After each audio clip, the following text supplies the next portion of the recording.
God's wanting to remind you tonight that He's telling you, He's in covenant with you.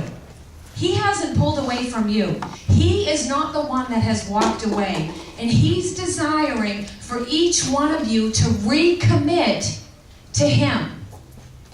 He's wanting you to know tonight, you are my beloved and I'm your beloved. He's wanting you to renew your intentions with Him tonight and allow Him into those places of your heart that you have kept Him out of before. And as you're willing to do that, His glory will be your crown. So keep that in mind as we go through the Word tonight. Everything that concerns us concerns Him. Everything. So we want to be in the place where we get our hearts so healed in His presence that everything that concerns Him concerns us. We have the same heartbeat. We walk in the same way. It's almost like Dan talked earlier, asked who was married and how long and all that stuff. The best way I can think to explain, to relate it to you, if you're having a hard time understanding what I'm saying, is it's like a couple that's been married. They haven't divorced, maybe they haven't even separated, but there's been some distance between them, there's been some storms, there's been some difficulties, some hard times, and they come to this place where they're deciding, they're making a decision to recommit to one another. They're stirring the passion back up. They're stirring their commitment to one another. So what do? They tend to have a small ceremony and they re-say their wedding vows. That's kind of what God's saying by what He said there. I want you to, He's our beloved. He's the bridegroom. We're the bride. All of us in here are the bride of Christ. And He's wanting us to renew our wedding vows. So hopefully that helps you understand what I'm saying a little bit better. But in John 17, going to verse 21,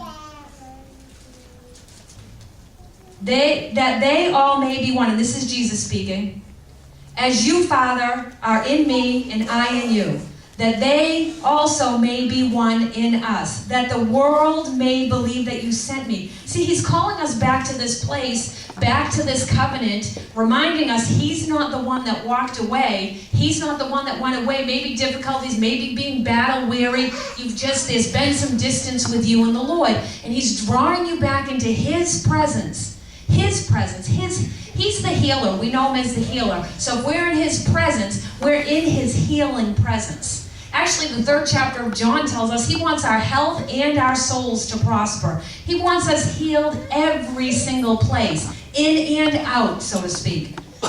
So going on in verse 22, and the glory which you gave me, I have given them, that they may be one. We've got to be one, functioning as one, unified in Him. Why? It tells us why right here. That they may be one as we are one, I in them and you in me, that they may know that you have sent me. And earlier it said that the world may believe. There's a point to it, so we can go out and show the world so they see something different about our God and they desire to pursue Him. That's why we want to do that. Actually, before you do that, I believe that this place that Kim and Chase and everybody up here sang about tonight, take me to that place, that secret place, that intimate place. Everything God's placed down in you, every plan, every purpose He has for you is going to be birthed out of intimacy in Him.